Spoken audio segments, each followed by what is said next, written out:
live. What's up, everybody? I'd like to welcome y'all back to the Real Talk with Real Estate Investors show. And we have a very special guest in store for you guys today. We have Mr. Brad Lea joining the show. He's a self-made entrepreneur, and other folks know him as the Real Brad Lea. He is the chairman and CEO of LightSpeed VT, a leading authority in online training that helps Fortune 100 brands train and engage. Some of his past clients have included the likes of Tony Robbins, Grant Cardone, and Daymond. He's the host of the Dropping Bombs podcast, one of the fastest growing podcasts out there. He's been featured in publications such as Forbes, Entrepreneur, New York Times. You've seen him everywhere. Brad Lea, I'd like to welcome you to the show. How are you doing today, sir? Man, fantastic. Thanks for having me. It's a pleasure to have you here, man. Yeah. Definitely, man. We're super. I can already tell I like you guys. Thanks, man. We like you too. For real. Yeah. We're really big fans of your work and everything you do, man. Thank you very much. Absolutely. And, as we were just kind of talking, man, we've been promoting you this week, and the folks here in our 17,000 group, member group here, man, they've been super stoked and excited to have you on. I know that you have a ton of words and wisdom to share with the audience. And man, I just kind of like to get the ball rolling, man, and kind of take us take us on a trip down memory lane on where Brad Lea got started and how things kind of came about.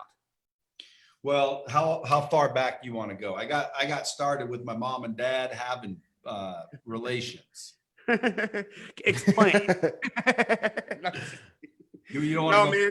Yeah, tell us a little more. Yeah, tell us a little bit about where the when and where the entrepreneur mindset started. As far back as I can remember that I was quote unquote entrepreneurial was when I would walk to the school. There was a little red store. Matter of fact, they called it the Little Red Store. So there was a little red store, and I would get like $1 or $2 for lunch. That was my lunch money. So I would stop off at the Little Red Store, and bubble gum was 20 cents a pack then. Imagine how long ago that was. That was a long time ago. So bubble gum was 20 cents a pack, and I would buy $2 worth of bubble gum. Then I would open it and I would sell the pieces, which there were 5 pieces in each pack. It was Bubblicious or Bubble Yum or something like that. I would sell the pieces for 25 cents by lunchtime. So right. The reason I did that is because a couple of times people said, do you have a piece of gum? And I'm like, yeah, but that's my gum. And they're like, I'll give you 25 cents for a piece of gum. So I'm like, okay, boom. I sell them a piece of gum and I get 25 cents. Now back then, 25 cents, you could play video games, you could do all kinds of crap. So 25 cent, a quarter was cool. So I just started selling gum. So then I'm walking by the store and I thought, dude, I need to have some gum. I need to have some inventory. So I just went in there and paid $2 for gum, right? Got 5 packs of gum for $1. I had $2. So I had 10 packs of gum, 5 pieces each, 50 pieces of gum times 25 cents. Can you do the math? Well, yeah, that's more than $2. Yeah, more than $2. 4 or 5 extra investment there. Yeah. So I would do that every single day. Well, not every single day, but pretty much all the time. Then I got into candy bars. You couldn't make as much on candy bars. But anyway, long story short, that's when I remember being entrepreneurial. My dad was kind of the children should be seen and not heard type of dad, where he didn't really give me much leadership or parenting. He just kind of made sure I didn't die, made sure I had food, but he didn't talk to me much. He didn't give me life lessons or anything like that. So when I wanted money, he would just tell me, we'll go get some. And, he might say like, go see if you can, do some yard work or something. So I'd go knock on doors and do yard work. One point in time, there was a guy down at the bottom of my hill, and I knocked on his door and I said, hey, do you have any yard work I can do? I'm trying to make a little money for, and I'm a little kid, about probably 8 years old. And I'm like, can I, do a little yard work, make a little money? He said, well, sure. He gives me this 5-gallon bucket and a pair of gloves. And he says, see all those weeds out there? And his yard was covered in weeds. And he said, go out there and pick a few weeds. I'll give you $0.25 a weed. I said, all right. Now, my grandfather taught me how to pull weeds with one finger from the root up. So I'm sure this guy probably assumed I'd go out there and, make a couple bucks pulling some weeds, and he'd get some weeds pulled and everybody's happy. Mhm. Well, I went in the back. He must have forgot I was out there. Hour and a half later, I came back, dumped 800 weeds out on his. Whoa. Holy. Yeah, I mean, it was just a weed farm. So he owed me a couple $100. Next thing you know, man, I'm getting fired. He says, nope, that's enough. And I'm like, I thought all you have to do is do a good job. I thought all you have to do is hard work. I thought all this shit I've been listening to and people say, isn't applying in this thing. I did a good job. I did more than he said. But what dawned on me is it wasn't a win-win. He was trying to help a kid get a couple of extra bucks for the weekend. And I jacked him for $2 something. He didn't anticipate that kind of dough. So he made the wrong bargain. But at the end of the day, that taught me that everything needs to be a win-win scenario in life. Otherwise, it won't last. There's people out there, getting the better end of the deal, but they're really not getting the better end of the deal. They're just temporarily getting the better end of the deal. If you could look back and fix all the problems that you ever created, or repair all the feelings that you hurt, or whatever, made amends for all the times you got over on somebody, I guarantee you today your life would be better than it is. Boy, ain't that the truth. Totally. Did that, just out of curiosity, did he pay up? Did he give you the $200, or did he? Yeah. And he wasn't happy about it. Like when he looked at the weeds, he's like, well, what the hell did you do? And they had the roots and everything, but there were like these thing called thistles. You know what thistles are? Oh yeah. Bushes. Yeah. So there were sticker bushes and thistles, and he probably thought this little 8-year-old kid's going to go out there and snatch a few weeds to get $5-10 worth and come back and say, okay. So again, I guarantee you the guy was just trying to help a kid get a little money for the weekend. Sure. Turns out he was dealing with the wrong kid, apparently. No doubt. So where did things go from there? Well, so that made me a little bit entrepreneurial. I knew I could sell at 6 years old when I knocked on doors and sold candy bars. After a few doors, they were just buying one here, one there. They thought I would just go sell it to my dad and my grandma and stuff like that. You remember when they give you the candy bars to go sell? I think. Oh yeah, the world's finest chocolate, right? Right. That's exactly what it was. And the ones with almond were unbelievable. I ate a lot of the inventory. Oh God, yeah, you and me both, no doubt. But I started knocking on doors because, again, I went home. Hey, Dad, school drive. You want to buy some candy bars? He bought a couple maybe. And, I got my grandma to buy a couple and my aunt to buy a couple. But, they gave me a box of, I forget how many were in there. So, man, I got to go hit the bricks. So I started knocking on doors. After a couple doors, I'm thinking to myself, dude, this is going to take all day. So I knocked on a door. I hid the box behind my back. When they answered the door, I said, do you have the phone number to a good roof repairman? They said, what? I said, do you have the phone number to a good roof repairman? They said, why? And I said, because when you taste one of these, you're going to go through the roof. Oh, that was clever. Listen, they bought the whole box. I had to go back to school and get more boxes. I basically set a record for the whole school, and I literally sold every candy bar the school had. And then when all the other kids that couldn't sell all their candy bars brought them back to the school, they gave me the candy bars the rest of the kids couldn't sell. And I went out and sold literally every single candy bar that school got that year. And that's the only year it's ever happened.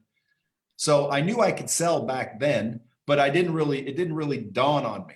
So about 17, I'm still a little, punk kid, but at 16, I got kicked out of high school. So I was told to get a real job. So I end up getting a job with this Forest Service, thinking I'm going to fight forest fires. I go up there and realize this is hard ass work.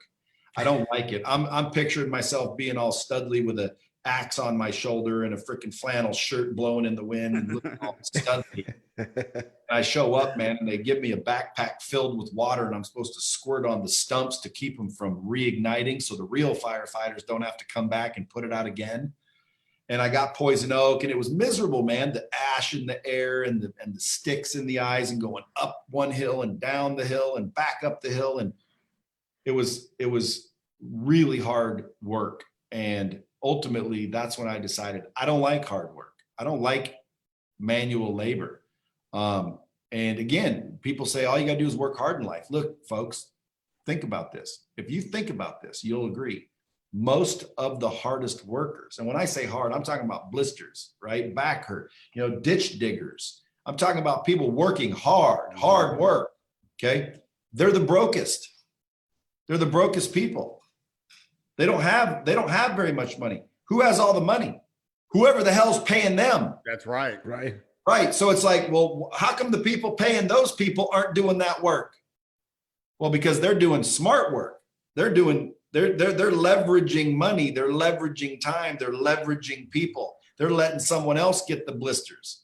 Right. So at the end of the day, I realized I don't really like hard work, and that hard work is not the answer, because my dad was a hard worker, very hard worker, worked at a mill pulling green chain. My grandpa was a logger. That's hard work, setting chokers. So my whole family was blue collar, hardworking people. Didn't have shit, didn't have a pot to piss in. Matter of fact, like sometimes we didn't have money to buy Christmas presents. So my dad would cut a hole in my pocket so I'd have something to play with. That's hilarious. Yeah. So what I did is I opened up a newspaper and I saw an ad in the paper for selling cars. And I show up, and man, I get to wear a suit and cologne. I get, and then they told me the first day, go out and pick a car out. And I'm like, what do you mean? They're like, well, you get a demo. So you can get to know the inventory. So we give you a car to drive. And I'm like, are you kidding me? Like this last job, hard work, pokes in the eye. This job, I get a free car. I'm like, I'm in. So I made like $6,000 my first month selling cars. I kicked ass on the lot. Everybody there was pissed off at me because they were just lazy ass. And, this young kid comes in and just kind of cleans up. And, that's when I just realized, man, you don't need to work hard if you can work smart and learn to close and sell people. And that's really what kicked it all off, is learning to sell, close, and persuade people. I dig it. And how long were you in the car business for? Up until I was about 30 years old, off and on. I went and sold art. I sold RVs. I sold vacuums on occasion, but I went and did a lot of sales jobs, but mainly the car business until I was 30. I dig it. And did I even read too that at one point in time, I think maybe right before you got into the car business, you went to pursue an acting career? Yeah, that was, I always wanted to be a movie star. When I was 16, my dad kicked me out of the house because I didn't mow the lawn. Good reason, right? So once he kicked me out of the house, man, I was kind of on my own. I didn't have any supervision and or rules. And I always wanted to be a movie star. I did some acting. I was in a Levi's commercial. I did a little part on Knots Landing, if you can remember that. Oh yeah.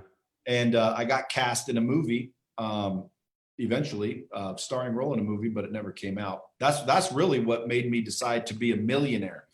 I was cast in a movie, and 3 days before production, they gave the producer's son my part, and I couldn't really understand how that's possible.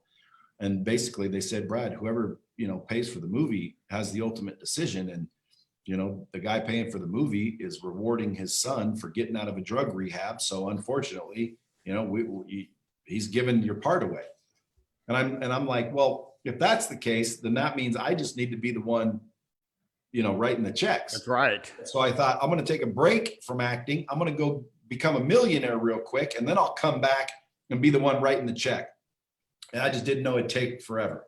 so you're 30 years old, you're coming out of the car business. You're probably starting to decide, I'm really good at what I do, but I'm also making somebody else rich, probably other than myself, or maybe I'm not fulfilling, all of my passion or there's different things that I want to accomplish still. Is this about the point in time when you kind of decided to set out on your own? Yeah, but it really wasn't that as a motivator. I wasn't that smart. Ultimately, what happened is I got very good at sales, which then I moved up to the ranks. And now I was running sales teams and in charge of, training and developing the team. So I got really good at training and developing my salesmen and my sales managers. And one time there was a lot porter in the back, who was a really cool dude, hard worker. Again, there's that hard work again. The hardest worker was in the back making the least amount of money. So ultimately I said, let me teach you how to sell. And so I brought him up and showed him how to sell cars. And ultimately within a couple of months, he was making 15 grand a month. And, you know, his whole life changed. His kids were more proud when they came in because, you know, their clothes weren't raggedy. And like, it just kind of made me feel like, wow, that's cool. I can help people. So for the first time, I started to worry about helping other people more than myself. Because before that, dude, if I sold you something, it was so I could get a commission. If I said something or got you to do something, it was 100% motivated for me. Okay, guaranteed. So when I saw that, I wasn't even thinking. I'm just like, man, that's cool. I want to help other people make more money. I can help other people make more money. I'm going to quit my job and I'll even make more money while I'm out there helping people make money. So I quit my job and started a training company. And so then I went out on the road and everything I said and did suddenly wasn't working. And I'm like, this is weird. Like I used to be able to develop people quickly and you know, and so I discovered the 4 key ingredients that are actually necessary for training. Number 1, good content, repetition, practice, and accountability. See, when I was working for the organization, I was there every day, repeating myself, holding people accountable, practicing with them. And when people paid me $10,000 to show up for the day and train their team, I wasn't giving the repetition. I wasn't practicing. I wasn't there long enough. I was only there usually, you know, 5-6 hours for a day. So when I realized that, I knew that I had to like figure it out. And so I went to build the first version of LightSpeed VT, which is my technology that made me, you know, successful.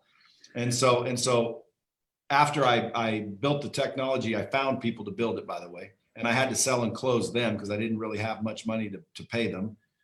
So again, selling and closing and persuading is the number 1 thing that's a factor in anyone's success. I don't think there's anyone that's truly successful that wouldn't say they convinced a lot of people to do a lot of things. So if you don't have the ability to sell, close, and persuade, I suggest that you figure out how to do that, especially in real estate, whether you're wholesaling, you know, you're flipping or you're a real estate agent. It doesn't matter, dude. Your ability to sell, close, and persuade is going to dictate the level of success that you have. So once I went out there and built this, it started working really well. And then I ran into people that said, you know, we use this person or that person. I ran into my competition. So ultimately, I just went and closed my competition on using my technology. And so then I said, you use my system, go do what I'm doing. I'll butt out and just take a little piece from my niece, a little sliver to deliver, a little pad because I'm Brad. So I started licensing my software to these people, and then they were going out and selling all the training. And so then I just supported them for the next 5 or 10 years and kind of blew up. And now you know, I'm me. So at the end of the day, looking back, you know, I can see what I did. I call them the 5 factors of success. Number 1, you got to take a chance. If you don't, you're going to work for someone who does.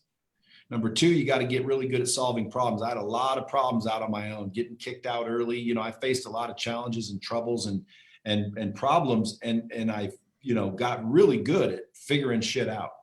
So you got to get good at solving problems, but most people wake up and avoid them. Like, you shouldn't avoid them. You should basically face them and look for them and attack them and get really good at it. And then 3, I wasn't afraid to make some adjustments, right? So I started out as a trainer, then I went to this, then I went to this, now I'm a software CEO. So it's like most people, they stick to something because we're told, just, you know, stick with it. Well, sticking with it's one thing, but make adjustments. Don't be afraid to listen to the data and make a few adjustments. And then I, you know, trained my ass off and learned everything I could from getting my teeth kicked in and every other way. And then I never really compared myself to everybody else. I just compared myself to myself and just told myself I need to outdo yesterday. So that's the 5 factors. If anyone applies those, they'll win. It's take chances, okay? Solve problems, make adjustments, learn, seek information every day, and outdo the day before. You'll be fine, no matter who you are, what you do. Some will move slower than others, but guess what? You're moving. So eventually you'll look back and be like, holy crap, all I did was took a few chances, solved some problems, made some adjustments, kept learning new things, and freaking outdid the day before, which is easy to do. What'd you do today? Well, just outdo it tomorrow. That 1% better, right? That's Every it. day. Yeah. So that's really the story of how I got started. I felt like helping other people. And the reason I say that is because when I look back, you know, I always heard people say, you know, the best way to get what you want is to help others get what they want, you know, and I didn't really get it. You know, you want to help others. I'm thinking, damn bullshit, dude. I want to help myself, man. I gotta help myself before I can help anybody else. So I never really got it. I accidentally just fell in love with the feeling of being able to watch somebody flourish and change their life. And I'm like, wow, that's cool. Let me go help other people without even knowing it. And I started helping other people. And that's when really the doors started opening. It's such a good feeling, isn't it? When you can take part and really help somebody else, you know, really achieve their goals and to become successful, man. I tell folks all the time, you know, I win when you win. You know what I mean? When you win, that is a win for me, you know? So it's just such a great feeling. I'd like to talk about that first step that you mentioned as far as taking the risk or, you know, taking action. Take a I chance. think that's where folks probably get, you know, that's the biggest hurdle probably of them all is just getting started. What did you do, I guess, or what encouragement might you offer to somebody else that's in that position where they have not started something yet and they're scared to take that first step? Well, I would ask them to look at why they're scared. Number one, 92% of the shit you fear never happens anyway. But why they're scared usually is because they fear the judgment of others when it boils down to it. They're worried about what their mom says, what their husband says, what their wife says. They're worried about somebody else's opinion of failure. Why? Because as kids, we didn't care about failure. We fall down when we try to walk, we get back up. We didn't really care about failure. We failed a million times. But when we grow up, we start realizing, oh, people laugh at us when we fail. Oh, we you know, it's not good to fail. I don't believe that. Like, I'm not afraid to fail because I don't believe in failure. I think failure is when you stop. If you just keep trying, you haven't failed yet. You just haven't succeeded yet. But they fear judgment of others mainly because ultimately they don't really value themselves enough. You know, that's what I kind of went through, where I didn't really think I deserved success. Why? Well, I couldn't ever put a finger on it until I looked backwards. And then I realized it's because subconsciously I've recorded all of the lies and the stupidity and the procrastination. So many times I've dicked myself, you know what I'm saying? So eventually, imagine if you had a friend of yours and every time you wanted to rely on your friend, they screwed you over. Every time they were going to help you out, they didn't. Matter of fact, a lot of times they harmed you. What would you do with that friend? I mean, you got to cut them out, right? Well, you would. You'd eventually not be their friend. Problem is we're us. So you can't cut yourself out. Sure. So instead we develop an ego and start rationalizing. And the next thing you know, we're not aware of it because it's subconscious, but the subconscious has recorded all this. And eventually it's like, we don't really like ourselves. We don't trust ourselves. We don't honor ourselves. We don't respect ourselves. You can say love if you're one of them people. No, I'm just joking. You know, but we don't love ourselves ultimately, and justly so. You know, we haven't been good people, but we're also being a little hard on ourselves. So what I suggest is what I call the sacred six. Number one, you apologize and forgive yourself. Okay, everybody deserves a second chance, even you. So you apologize and forgive yourself. So you start with a clean slate. Then you have to commit. Number two, commit to do what you say you're going to do. You have to have ethics and integrity, more importantly to yourself than anything else. But you commit to do what you say you're going to do. Okay, you get to choose what you do. Just don't agree so much. Just quit saying yes all the time without really owning it. So you commit to do what you say you're going to do. Then step three, you want to rack up the wins. Okay, you've been losing your whole life, and people say, "What do you mean I ain't been losing?" No, dude. Look, I've set goals. Hey, this month I'm going to make $1 million, and I came in at 600 grand. Well, that's not bad. I lost.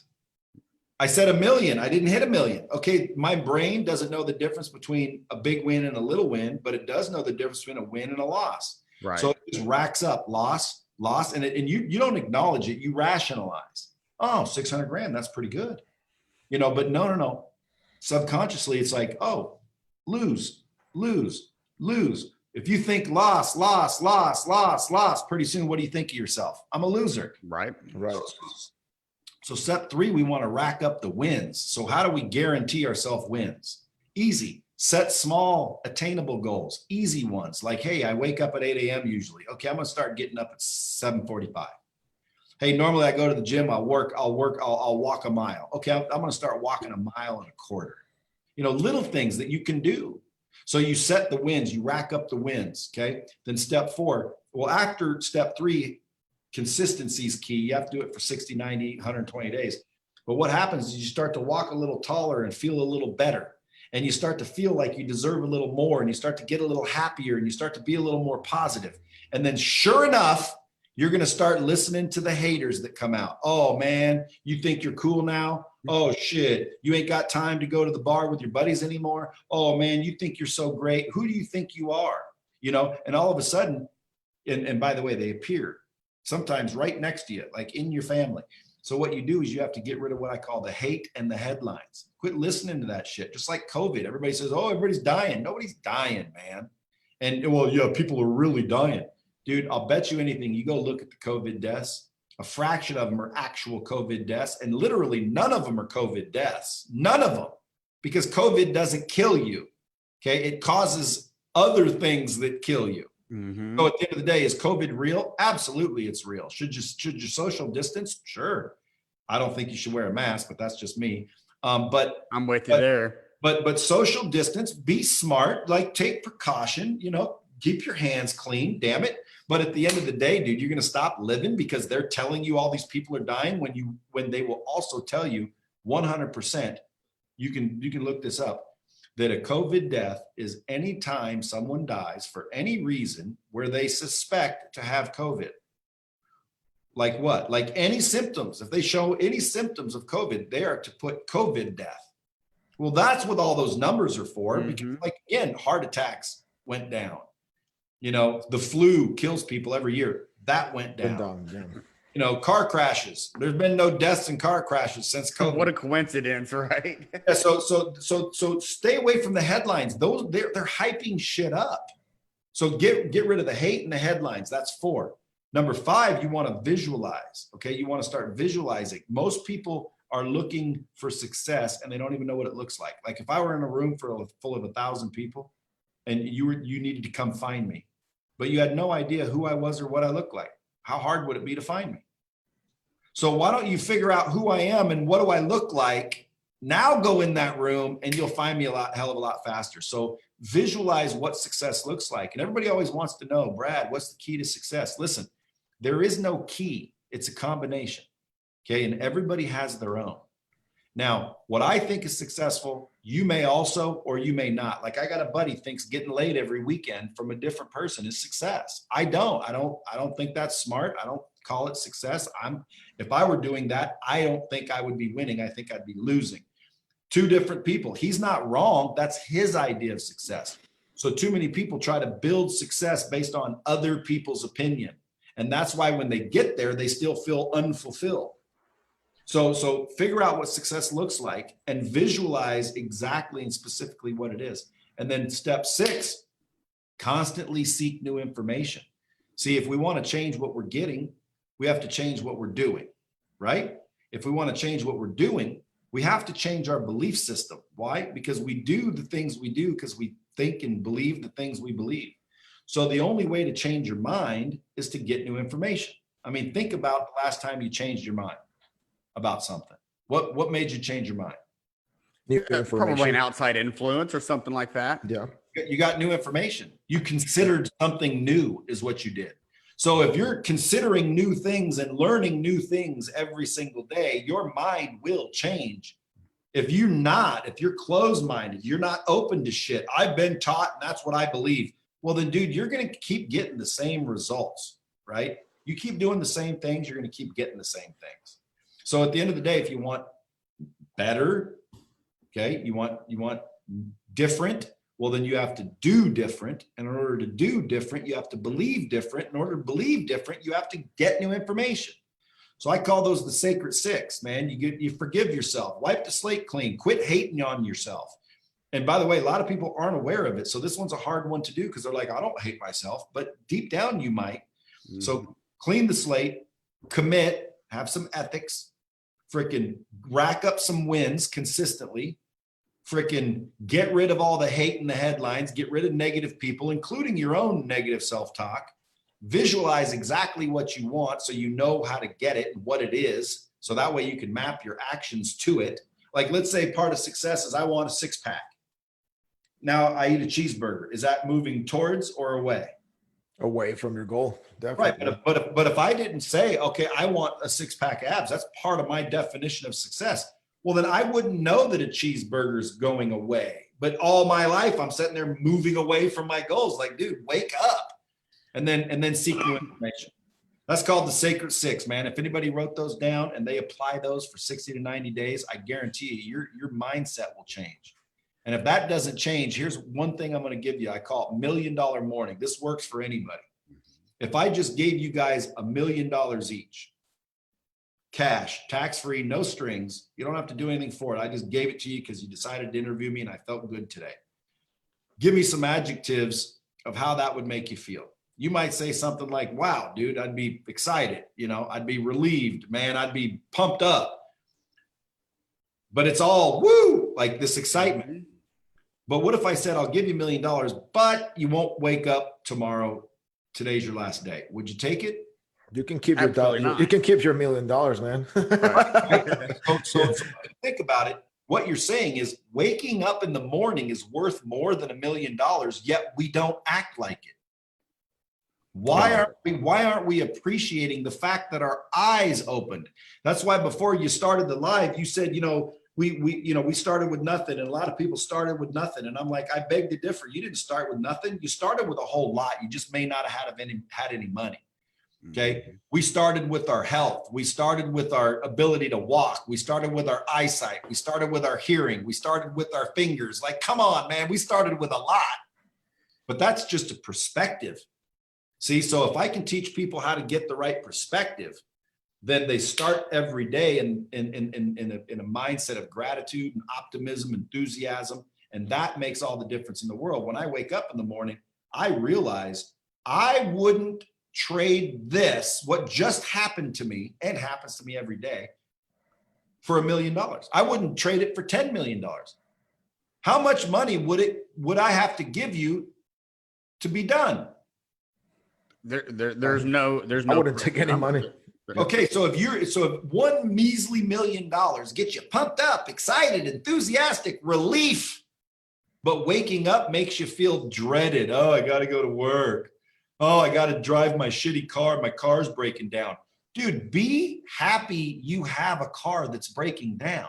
No doubt. So at the end of the day, you get to wake up, that puts your mind in shift, and then you focus on 4 key areas. Number 1, your health, because trust me, you'll give up all your money to get that back. Focus on your health by getting your blood pumping. Eat something good at least once. Okay. Number 2, focus on your relationships, because that's the new currency. That's the new economy. Okay. The more hands you shake, the more money you make. Focus on relationships. How? Text, email, send a video to 5 people every day. Tell them you love them, miss them, appreciate them, thinking about them, whatever. Believe me, those will build, because what we focus on grows and what we ignore dies. So if you have a buddy of yours you haven't seen for 6 months, you might think, oh, we're still buddies. Dude, eventually that relationship is over. It's dying. So you focus on the relationships you want to build. Number 3 thing you want to focus on is your money. People are taught to hate money. Don't talk about money. Money's not everything. Trust me, money's not everything. You just like money. It's like they want to act like money's bad. Right. I've had a bunch and I've had none. And trust me, a bunch is always better. No doubt. Okay? If you're sad, money can probably solve it. Okay. But if you're sad with money, okay, which is possible, well, then I think you just don't know how to use that money to find your potential and fulfillment. That's all. But money's not the problem. Okay. You want the money. So focus on it every day. You wake up in the morning, boom, you're excited as hell, enthusiastic, optimistic. Boom, focus on your health, get your blood pumping, eat right, 1 time at least. Boom, text 5 people, tell them you love them, miss them, appreciate them. Boom, how do I drive revenue today? Write down 5 things. This will drive revenue today. Okay, every day you're driving revenue. Okay, then the fourth one, seek new information. Open up a self-help book. Read a page of 15 pages of a book that's giving you this new information. It might shift your mindset. It might change your mind. Well, why do I want to change my mind? So you can change what you're getting, you dipshit. Right. Change your mind, change your life, right? Exactly. Yeah. So I call that the $1 million morning because of the $1 million perspective, but that puts people in the right perspective. And then they start having the right mindset. Like if I were going to teach someone or coach someone how to succeed, the first thing I want to do is get your mindset right. Because without that, dude, everything else is uphill. So once I get your mindset right, then I want to identify exactly what it is you think success looks like. Then I'm going to map out the work and the daily habits that it takes to achieve those things. Because it's not rocket science. There's no secrets in the world. You want abs? I know how to get abs. You guys know how to get abs? Oh, yeah. You may not want to do it, but that just means you're not prioritizing. It's really not. And that's the big thing. A lot of people say, oh, I want to make millions of dollars, but their actions don't map to that. I want to make millions of dollars, but you're not staying late. You're not working more. You're not calling more. You're not introducing yourself. You're not doing what it takes to make millions of dollars. Why not? Well, then you got to go back to the sacred six, because why not is usually the subconscious mind holding you back, making you limit your beliefs and limit your choices and limit things. And why is it doing that? I believe it's because if it was a separate person, says, this prick don't deserve anything. Mm-hmm. Some bitch been lying, cheating, stealing, procrastinating. This some bitch, you ain't getting rich, prick. Matter of fact, I'm going to keep you frustrated and broke, and I'm going to keep you searching and wondering why you can't make it. And that's what you deserve. So how do you fix that? Well, you fix the relationship with yourself by doing the sacred six. Then you focus on the growth by doing the $1 million morning every single morning. You do that for 2, 3, 4, 5 months, guys. Dude, I don't care what industry you're in. You're going to be freaking a better human being. And that is worth more than any money you can make selling real estate. And I totally agree with you. I mean, changing your mind is definitely something that I've been working on for the past 4 months, 6 months, and it's what has been helping me become better, And I'm glad you're sharing this in this show right now and with our audience, because I know in the real estate industry, there's a lot of people that they think there's like 5 secrets to be successful. No, motherfucker, do the work, change your mind first and do the work, be responsible for your life. And that's how you're going to become successful. End of story. I always tell people, I can introduce you to somebody that literally, dude, can make you a multimillionaire, even a billionaire. You want to meet them? They're like, yeah. I say, listen, go into the bathroom, close the door, make sure it's empty. Close the door and look around. You're going to see that some bitch. Absolutely. No doubt. No doubt. And I'll tell you something, we practice something kind of similar with Ryan's G code. I'm sure that you've heard that a little bit, but for us, it was all about a mindset change as well, and starting that morning with gratitude, thinking of 5 things that you're grateful for every single morning. Doesn't matter really what it is. And at the end of the day, celebrate your wins. Those don't have to be like, doesn't have to be. Do what? Is that the G code? That's the G. Well, that's part of it. Yeah. See, look at that, dude. I've never read Ryan's book, even though I know Ryan. I don't know what the G code is. I think it's a cool name, but at the end of the day, I didn't even know that was one of the G's. But guess what? I just said the same thing. Success leaves clues, dude. Ryan's kicking ass. Ryan's kicking ass. He's waking up grateful, man. He's waking up opportunistic. He's waking up optimistic, enthusiastic. That's right, man. That's right. I tell you. Right now, listening to this live going, yeah, easy for you to say, you're not dealing with my divorce and blah, blah, blah, blah, blah. It's like, dude, you get divorced. Congratulations. Like, dude, you know why divorces are so expensive? Because they're worth it. Yeah. I never say it that way, but like here, let me ask you guys a question. Any listeners, if this is live, answer in your head. Most people, listen to me. Ready? And I want you to answer quick as you can. Ready? If you're going to get a divorce, would you rather lose 100,000 or 100 million? The 100,000. How about you? I will lose 100,000. Okay. No.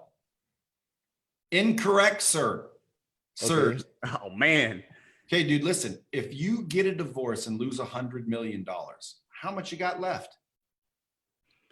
Well, wait, say that one more time again. If you get a divorce and you lose $100 million, you've got zero left. I mean, depending on where you started. Nope. Never in the history of the world did someone lose everything. Okay, they usually get half. So if you lost $100 million, you probably got $100 million left. If she had a really good attorney, you got 40 left.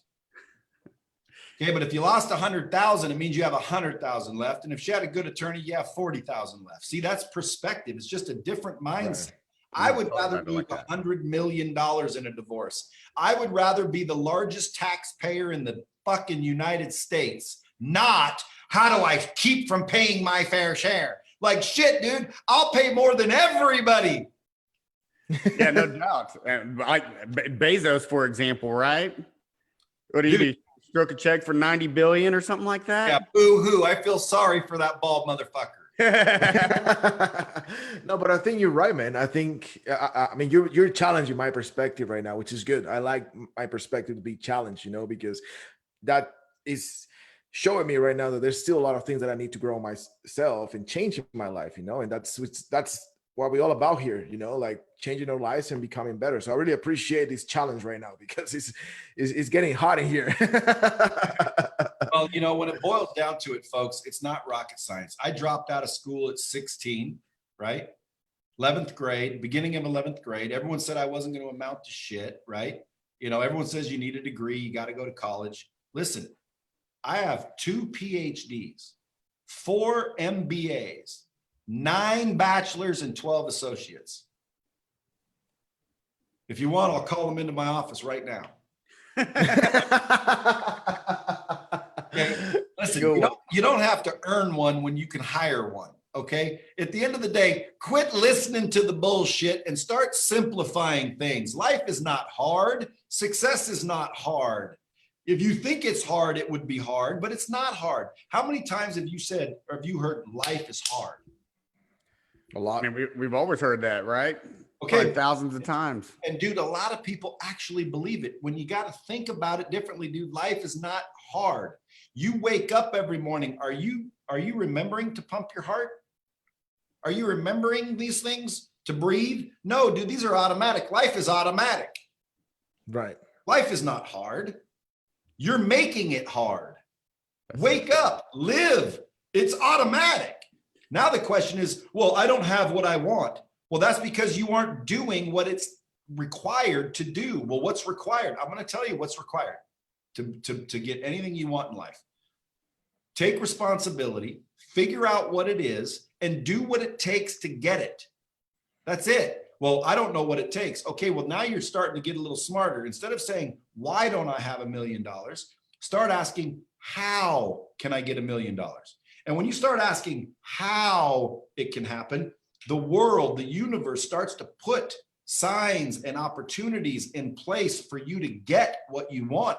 Problem is most people don't recognize the opportunity because it's disguised as risk, and it's disguised as work, and it's disguised as trouble. So it's like, dude, if I could tell you how many opportunities are in the world, it'd blow your mind.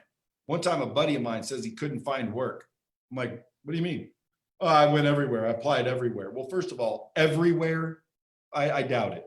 But he said, yeah, there's no jobs anywhere. I said, dude, go to the mall. He goes, I don't want to work at the mall. Well, that's number one. He didn't want to work at the mall. Mm-hmm. Well, I just thought you wanted a job. So you're not willing to work at the mall? But that's not what I meant. I didn't say go to the mall to get a job. I said, go to the mall and start introducing yourself to people. Walk up, shake their hand, find out what they do, and ask them if you drive them business, if they'd be willing to give you a commission. $50 says everybody would. Go to the mall, shake someone's hand. Hey, what do you do? I'm a veterinarian. What if I sent you patients? Would you give me a little slice? Absolutely. Hey, what do you do? I flip real estate. Hey, if I found some kick-ass real estate deals, dude, would you give me a little piece of that deal? Absolutely.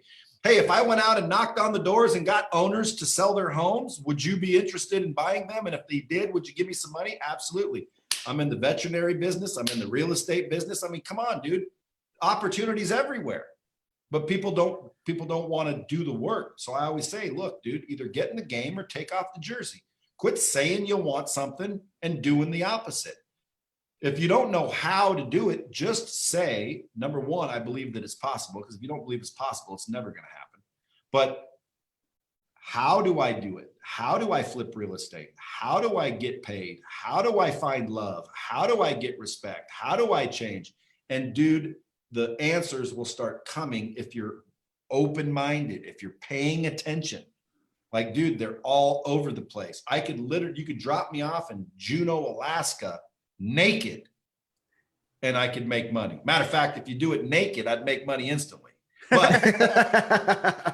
But all kidding aside, you know, I'm not afraid to go back to zero. That's the thing. Also, people are holding on to their money because they don't want to be broke, and they're afraid to be broke, when in reality, this money is how you get rich. Like, at the end of the day, money is a tool, and people are afraid to use the tool. It makes zero sense. Like, I talk to people, so, oh, I can't do this. And, you know, I'm trying to figure out how to get my business to the next level. And I'm like, well, tell me what's going on. You know, how much money you got in the bank? You know, I got about 100,000. I'm like, you got $100,000 in the bank, bro? Shit. Why don't you use it to go do this? Oh no, man. What if I don't make any money? I can't afford to lose it. And I'm like, well, dude, that's why you're not growing. You're not willing to use the money, which is a tool. So imagine if you came over to my house, I'm trying to build a doghouse with a butter knife. You look to my left and I've got a whole shed full of tools that would make it way easier. And you say, Brad, why are you using a butter knife? And I'm like, what do you mean? You're like, why don't you just use all those tools? And I say, no, I'm saving those. Yeah, it doesn't make sense. Makes zero sense. But again, it's perspective. Most people think they have to hold on to it because they went so long without it. Now that they have it, they want to hold on to it, but they can't figure out how to get to the next level. Well, dude, let go of the money. If you want to get rich, stay broke. You know, you get a bunch of money, invest it. You just get rid of the money, dude. It comes back if you're getting rid of it right. That's right. Like right now, dude, every time I get a bunch of money, I'm like, shit, dude, I got to get rid of this. Woo! I get rid of it, and all of a sudden it comes back with friends. I'm like, holy shit, I got to get rid of this. And it comes back with more friends. Now all of a sudden, shit, I'm surrounded by friends. And that's another thing. Most people say, I got enough friends. I got enough friends. Dude, I don't have enough friends. I want the whole world to be my friend. You know how powerful a network and relationships are? Yeah. Dude, like, listen, write this down. The more hands you shake, the more money you make. Now watch, this is what I mean by people don't do what they say they want to do. People tell me all the time they want to make more money. And I say, dude, the more hands you shake, the more money you make. Go shake more hands. I ask them a month later, how many hands have you shook? None. They don't do it. Why? I don't know. Like, just, dude, go out and introduce yourself to people. Find out what they do and how you can help them. If you introduce yourself to 100 people a day versus someone that doesn't introduce themselves to anybody during the day, who's going to have more opportunity? The person that's going around introducing themselves. Right. So how name out there? How come people, especially in real estate, how come people don't get up and make an intentional effort to meet new people every day? Like, if you think about it, how many new people did you meet yesterday? A lot of people will say, yesterday, none. I just went to work, came home.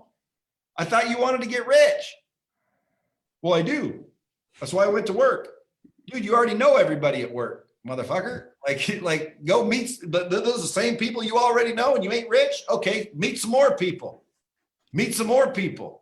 If I told everybody, listen, you keep shaking hands and one of these days, one of those hands will be worth $100 million, dude, this whole world would know each other.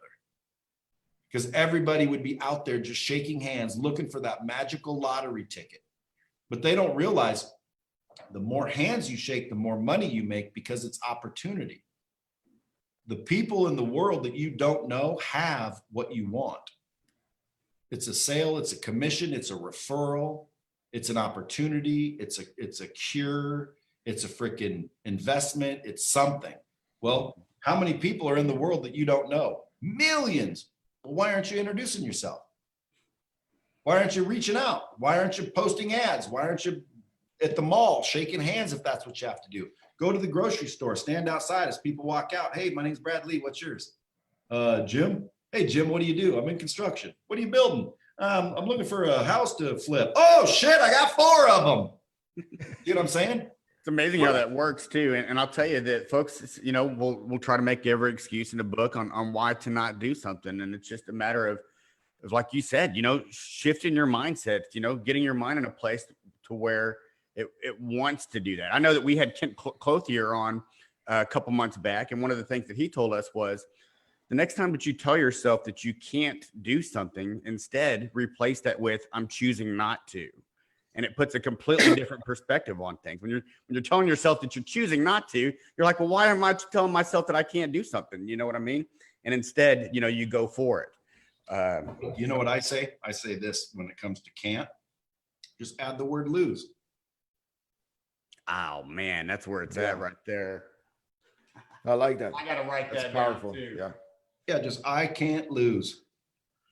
At the end of the day, folks, you got to keep things simple. Okay. It's not difficult. It's not rocket science. There's no, you know, secret map only the rich people find.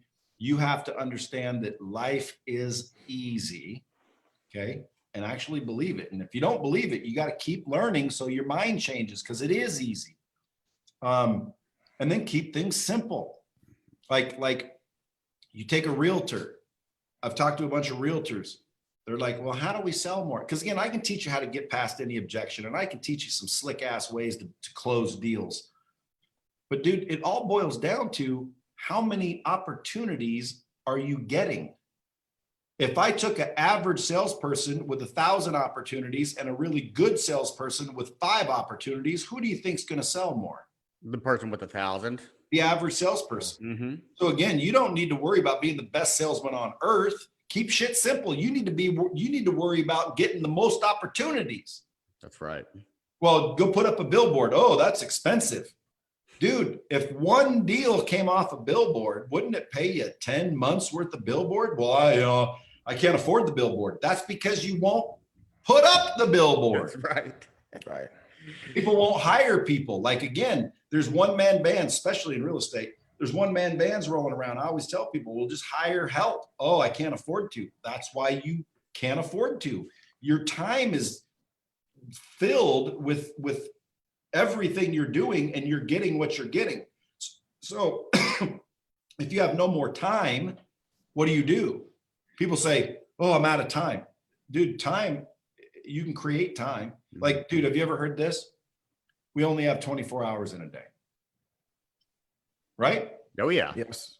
I disagree. I have 824 hours in my day because I have 100 employees that give me 8. So I have 800 of their hours and 24 of mine. So I have 824 hours in a day. So who said we only have 24 hours in a day is full of shit. Man, that puts a completely different perspective on things, no doubt. For sure. Yes, the funny thing is most people want to learn something when it's a lot of times it's what you need to unlearn that really makes the biggest difference. Unlearn the fact that life is hard. Unlearn the fact that money's bad. Unlearn the fact that we only have so much time. Like, we have unlimited amounts of time. Everything is unlimited. There is abundance of everything. There's an abundance of money. Okay. There isn't an abundance of people willing to do what it takes to get it. But dude, there is no limit to money. They're printing it every day, especially now. No doubt. No doubt. Yeah. That's very powerful. I really appreciate you sharing that, because like I said before, it's challenging my perspective right now. And I'm grateful for that. I'm grateful when I'm challenged. So good. That's why I do it. I get a lot of people DMing me on Instagram. Like, I'm dropping these little videos daily and they're like, dude, man, this is like crazy. And I'm thinking to myself, it's common sense, but I got to stop doing that. Cause I realized, I don't know what I did in life or how I learned it, or how, maybe I have past lives. Who knows? I don't know how I know these things. I learned a lot of shit the hard way. And so now I just drop them on Instagram and I get 100 DMs of people saying, man, I'm changing their life. And I'm just thinking, dude, like, imagine if you bought my course. No, just joking. Speaking of which, I know that we're getting kind of crunched on time here, so I would like to ask you, tell us a little bit about LightSpeed, how folks, about the platform, and how folks can find out more about it. Well, dude, LightSpeed is an interactive web-based technology that people use to create and sell courses or train their employees better. So I license that technology out to, hundreds and hundreds and hundreds of businesses and people and individuals like Daymond, John, Grant Cardone, Tony Robbins, World Series of Poker, UFC, Gold's Gym, pizza restaurant, all kinds of companies. So that's what LightSpeed is. So if you need to train people better, or you want to create knowledge, which everybody has, and learn how to monetize it, then reach out to us. I can show people how to take just some little thing that they know, package it up, put it into technology, and go sell and create recurring monthly income from it. Sometimes it's 10, 20 grand a month. Sometimes it's a couple million a month. So it just depends on how valuable your knowledge is and how many people want it. And most importantly, how well you market it. And if you're thinking, well, shit, I don't know how to market. See what I mean? Mm-hmm. Everything's just about knowledge. You learn how to market. I get DMs from young people, 20 years old. Hey, what would you suggest that I get into? Dude, learn how to market. Learn how to run Facebook ads. Dude, anybody I know that really knows how to run Facebook ads, they're all rich, every single one of them. Why? Well, dude, they can sell anything. They can sell phones, they can sell real estate, they can generate leads, which they can sell. They can, learn how to market is what I would say. Like if you're in real estate right now, either find someone that knows how to market or learn how to market, and you'll double your income right away. Boy, that's true, man. So true. Well, Brad, I'd like to say thanks for stopping by today, man. It's been a great pleasure to have you on, man. You've definitely given our audience, as well as myself and Pedro, a ton of inspiration, a ton of value, and a ton of tips, that we can apply today. So we're very appreciative and grateful for you coming by today. Thank you so much. My pleasure, man. It's been fun. How long's it been? It's about an hour. Almost an hour. Damn, seems like 5 minutes. Yeah, it's crazy. And I have another show too, for the craft beer industry, and same thing, every time this goes so fast, and it's like, yeah, we've been here for an hour already. It feels like 5 minutes, but thank you, man, for challenging us today. It's been great. I really like that. So I appreciate everything that you have shared with us, especially in this group. There's so many people in here, and I know that we're going through rough times, and actually this is the truth that people needs to listen out there, because nobody says these kind of things. Nobody's going to be able to find the truth and start changing their life. So thank you for that, man. Amen, bro. Definitely. Thanks again, Brad. You have a great day, man. Take care and crush it, man. And we'll talk soon. Will do, man. Go on. Take care, man. All right. Later.